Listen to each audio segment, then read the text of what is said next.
Hey, my name is Kaya Athena and today I'm doing the Dilemmas of a Book Nerd tag. This tag was created by Lindsey's Little Library and I saw this for the first time on Tia and the Books' channel. And then recently I saw it on Windsong Reads channel. And so I'll leave a link to all these nice people down below. And let's just get into the questions. Dilemma number 1. Book storage. How do you store and organize your books? Well, I have shown my shelves in previous videos. Most of my books are on my bookshelves in my library room / old bedroom. And then over here I have what I call my TBR soon shelves, and these shelves contain some of the books that I might want to get to at some point. The top one is mostly graphic novels and children's books, and then we have two very packed shelves with lots of other books. And then over here I have some books that I might hopefully read sooner if I feel like it. It's a weird system, but oh well. And then underneath here there are a couple of graphic novels that didn't fit on the other shelves, so that's why they're there. I also have some books in boxes that I either didn't like, or that I lose interest in, or that I accidentally bought double copies. I may unhold them at some point, but for now I'm keeping them just in case if I need a book to trade, or you never know. Dilemma 2. Tracking. How do you keep track of what you read and how many books you own? First off, how do I keep track of books that I read?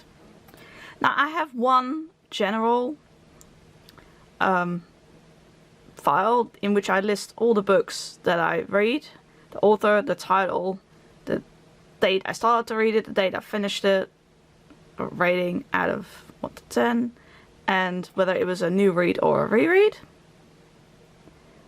I've been having this file since 2012, and then per year I have a spreadsheet.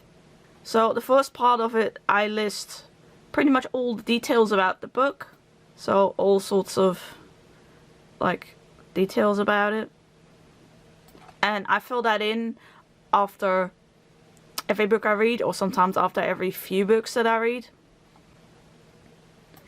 I have a list in which I keep track of the authors. Then I have a whole statistics page that keeps track of all the statistics.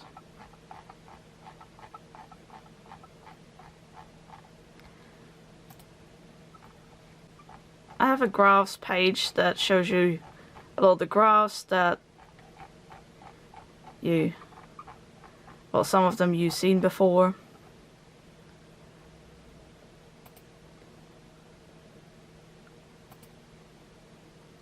So that is how I keep track of the books that I read. Then we go to how I keep track of the books I own, and I do that with Book Collector. And Book Collector is a program that basically helps you can keep track of what books you have in your collection. So yeah, I find it really handy. It's not free. I personally think it is very well worth it based on how much I use it.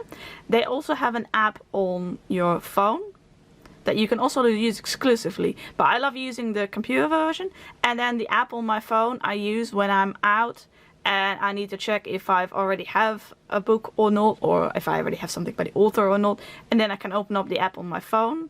It's called CLZ Books, and then I can check that. So per book it keeps track of certain statistics. They also have what you call user-defined fields. I'll show you just for this book. So it keeps track of a lot of information. Some of this information it can actually download. If you fill in the ISBN, then it will give you some of this information. I like to also put in my own stuff, so you can fill in all sorts of stuff about the book. This is what I meant by user-defined fields. Here you can set up your own statistics. So this is all stuff that I've added myself, and you don't get, yeah, you have to do it yourself if you want it. This is how I've done it. You can keep track of like where you've bought it and when and how much it costs and stuff like that when you've read it. Well, you have all sorts of things you can keep track of.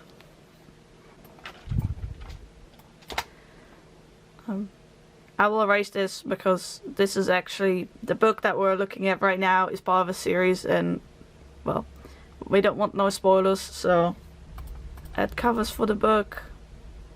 Often it will have a cover of its own already. Not always the right one, so you can search for the right one if it isn't good. So I keep track of a lot of things. We started off, I have this organized based on the earlier books I add. So the book number 1 is the first book that I added to this program. So it won't have, when I just started to use this program, I didn't put in like all the, I didn't know from books that I bought the years before how much it cost and where I got it and stuff. So some of that information is missing for the earlier books, but I did do that for later books. In this program you can also add your ebooks. So part of what's in this book program is also all the ebooks that I own, the free ebooks that I downloaded on my Kindle, like the ebooks that I bought on Kindle, all that. You can also look at statistics. For example, here it shows you books by genre, or you can have it in like a graph. I like to play around with that sometimes. You can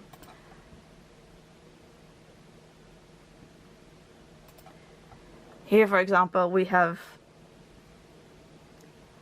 a format. You can look at all sorts of things based on the stuff that you fill in. You can also make a filter, and then it will show you all the books that apply to that filter. For example, you know, you can, yeah, all the books I read in 2012 that I own, at least. You can do all sorts of things.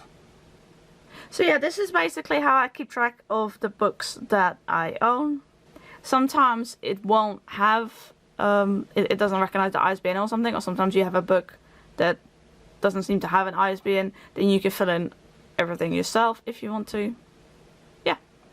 The third question is, borrow, do you lend your books out?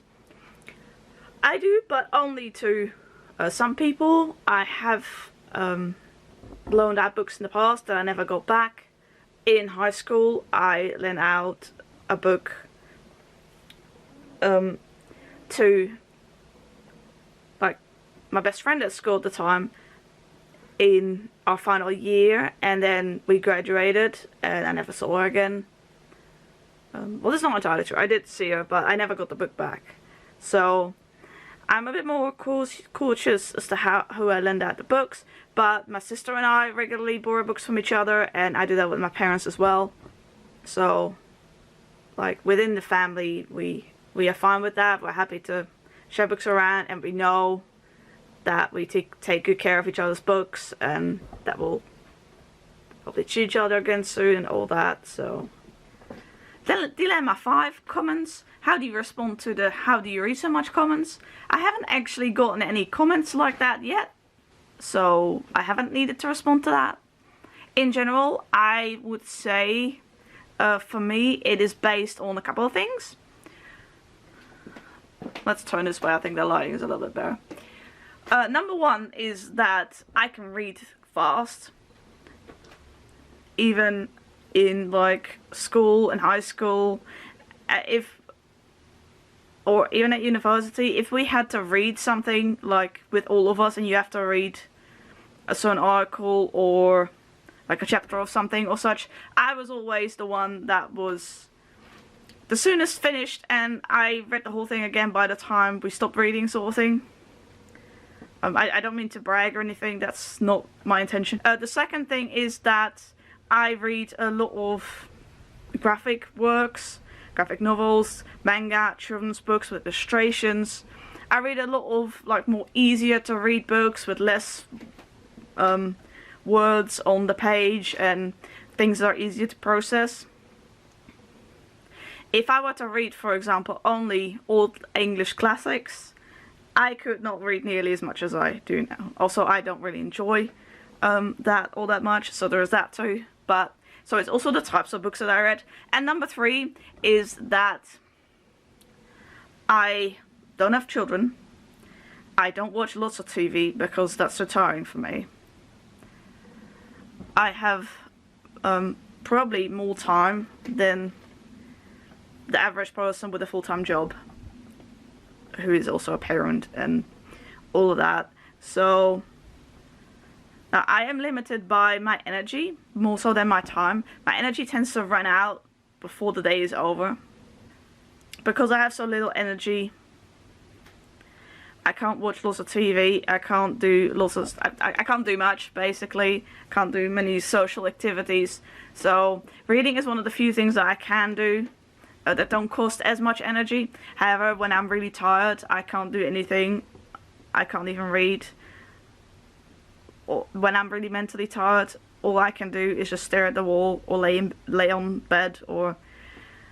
But anyway, I plan to do a video on that in the future. Hopefully at some point, but I'm not entirely sure yet like how I want to do that. Anyway, so yeah, I think there's a multiple factors of why I can read quite a bit. Dilemma 5. How do you pick your next read? Now, I am really a mood reader. And usually I don't pick my next read until I finish my previous one. So once I finish my previous book, I usually have to process it a bit first. So I take a bit of time not reading anything. And then I'll see what I feel in the mood for, what book I want to pick up next. Unless, of course, if I'm doing a buddy read, but I've only done a couple of those so far. When I'm reading some graphic works, I usually read a few graphic works a few days a month. So I will plan like a couple days that I just read those things. Then I usually do have a couple of works in mind. Currently I am reading the Fruits Basket series, so every month I'm reading 2 volumes of that series. And then I check from like what other graphic novels and graphic memoirs and manga I have on my TBR and which ones I feel like reading. A lot of them were on the shelf you saw earlier. The top one here, there's also children's books on there, but graphic novels and manga I can read relatively quickly, so I don't have like lots of graphic novels on my TBR. So I just have some to pick from. I do have more manga on my TBR, but a lot of them are incomplete series. Dilemma 7. Travel. How do you pick which books to take with you on vacation? Now first off, that depends if I'm going like by plane or by car. Now I don't drive, so it depends on how much space I have for my luggage. When you go by plane, you're usually limited by size and weight, and when you go by car, you're limited by volume, a bit less so by weight. So it depends how much space I have. I always bring my Kindle. I prefer to read physical books, but I do have books on my Kindle, so I always bring my Kindle. And when it comes to the plane, I usually allow myself to bring 1, maybe 2 paper books, and I always pick a mass market paperback that is relatively compact in terms of like weight versus volume. So it has to have low weight, little volume, but it will take me a while to read, if that makes sense. I have even, and this is weird, so books like this, for example, like if I can only bring 1 book, it better be a big one. And it's relatively small, compact. I have even, this is maybe a bit silly, but in the past I have even like taken out, like gathered a few books that I was thinking of bringing and weighed them versus the amount of pages they have. So I could pick a book with a good ratio of pages versus weight, if that makes sense. which is how I know that this 1200 page book has a really good ratio. I haven't actually read this one yet, but I've taken other books by the author. I plan to take this one on my next vacation, possibly. But in general, I do find it very difficult because I am a mood reader, and so if I bring specific books and I don't feel in the mood to read them, that's a bit of a problem. I make a category on my Kindle. I think you can sort the books into like categories or collections. I think it's called collections actually. Yeah. So I make a collection on my Kindle, and in that I put the books that I have on my Kindle, that are on my TBR, and that I think I might read during that specific holiday. So for each holiday I make a new thing. And so I just put in there what's on my TBR, what I might feel like reading. So, and then when I am on holiday, I'll pick a book from that. But usually I also like to bring at least one paper book if I can. If I'm going by car and I have a bit more space, I can bring a few more paper books. But yeah, in general it is difficult because I'm such a mood reader. Dilemma 8 is annotate. Do you write in your books, annotate, mark your books in any way? No, I don't. When I was a kid, I sometimes wrote my name in books, because then in case I loaned it out or something, then my name would be in there. So the person would know to give it back to me. But I haven't written in my books for years. I don't think it's quite for me. I do take notes. I have like a... well, I can show you. So I have this notebook. I have already written several other ones that are full, that look different than this one, but this is what I'm using at the moment. I know amazing ideas isn't quite appropriate, but... and in that I write down when I start reading a book, when I finish it, how many pages it has, and like my rating. And sometimes I take notes in this, but for some books I don't take any notes. For some books I write down if there's something that I notice, or I think I shouldn't forget to mention this in my review or stuff like that.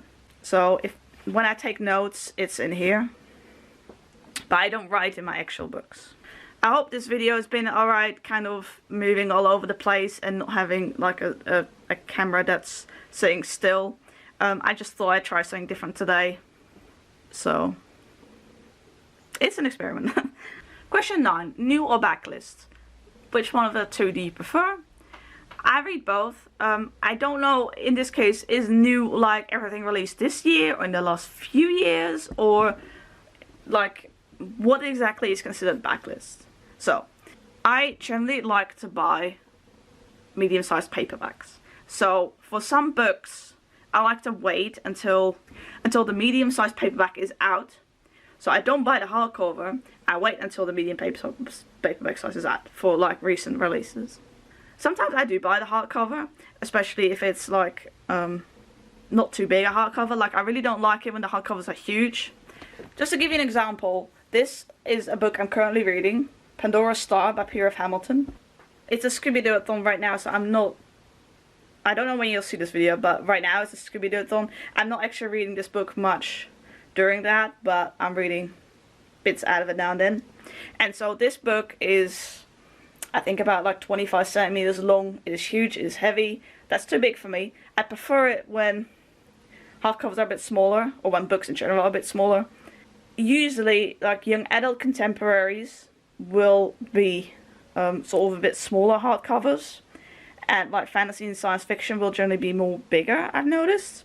So I'm okay with young adult contemporary hardcovers because those are still like manageable, but this is huge and it's awkward to read. But in the case of this specific copy, I bought this for £2 at Forbidden Planet years ago in the UK, so that was a good deal. Yeah, so in general, so it is 2019 now, and I think I've read more 2018 books than 2019 books, if that makes sense. I do read some older books as well, but I am not a fan of like really old books. So the majority of the books that I read have been published in the past, 10, 15 years. In some cases the book was published earlier, but the edition that I'm reading is newer. But most of the books are, generally a bit more recent. I do read some books sometimes from like the 90s and 80s, but I don't read a lot of books that were published before I was born, for example. I was born in the 1980s. On occasion I read an older book, but so yeah. I'm just not entirely sure what constitutes as new or backlist at this point. Like where do we lay the limit? So I hope that answer helps in some way. And the last dilemma is sequels. Do you read a series as the books come out, or do you wait until the whole thing is published? Now, usually I like to wait until all the books are out. If we're talking about a series in which there is like one continuing story, then that's what I prefer to do. However, I will usually buy the books when they come out and then just wait until they're all done. On occasion though, I do start a new series, for example, because I didn't know it was part of a series, or because someone else was reading it, I felt inspired to read it, I felt in the mood. I find it really difficult to deal with cliffhangers. So sometimes I ask someone who's read the book, does this end on a cliffhanger or not? Because I really hate cliffhangers. And then having to wait a while, that just doesn't work for me. That means for the first while after finishing the cliffhanger book, I'm going to be constantly thinking about it. It'll be like an open folder in my brain, so to speak. It doesn't work for me. Then by the time the book actually comes out, I'll have forgotten a lot of what happened in the book, so in general I prefer to wait. If it is a series in which it's like the same characters but it's like a new story. An example of this are a lot of the series by Geronimo Stilton. A lot of them are more individual stories, and you can easily, you know, get into the next one, and so. And the same for a lot of other children's series, where it's, you know, it's, do you get what I mean? Like each book is like a new thing. Sometimes it goes back to on other adventures, but it's not like an adult book series that's like a fantasy trilogy or something where you have to really remember. Yeah. I hope that makes sense. I have a lot of books on my TBR, so I like to wait until like continuous series. That's not the right word. But like I said, I will buy the books in the meantime. And then I like to read the series when I have them all. And I'm not good at like what people call binging a series. Because I easily get like author burnout and series burnout and genre burnout. So, especially if the series is a bit longer, I don't read all of the books in the same month or whatever. It really depends on my mood. But I like to not keep too much time between them, so that at least I can still remember and stuff. And sometimes I stop halfway through a series. This video has become a bit rambly, I'm sorry. But yeah, in general, I really don't like cliffhangers. So I read Children of Blood and Bone, for example, when it came out, book 1. And as far as I know, I've been able to look up, there's not really a release date for book 2. Children of Blood and Bone is a young adult fantasy book series, and I think the second book got delayed, and now I'm not sure when it's coming out. That's just an example. Yeah, in short, I'm not a fan of cliffhangers, but yeah, like children's book series, they don't often end on cliffhangers, so. But yeah, I like to try to do my research to know if it's going to end on a cliffhanger or not, so I can think about what to do. Well, this was all of the questions. I'm not really sure who has and hasn't been tagged, to be honest. So I'm not going to tag anyone. But if you want to do it, feel free to do it. I hope you found this interesting. If you have any questions regarding, I don't know, book collector, or how my spreadsheet, or, you know, anything related to books, related to this video, feel free to ask. I showed you a little bit around my living room. I tried to look into the camera. I'm sure it didn't always succeed. So it was just a little bit different style video, and also I couldn't film in my usual location because there was somebody there. So, and I really did want to film. I really did want to film this video. So you saw me a bit closer up than you normally do, because normally I am like you see the whole beginning of my t-shirt and everything. But it's hard keeping it far away from you. So yeah, I hope you liked this video. Thank you very much for watching, and I hope to see you in my next video. Bye!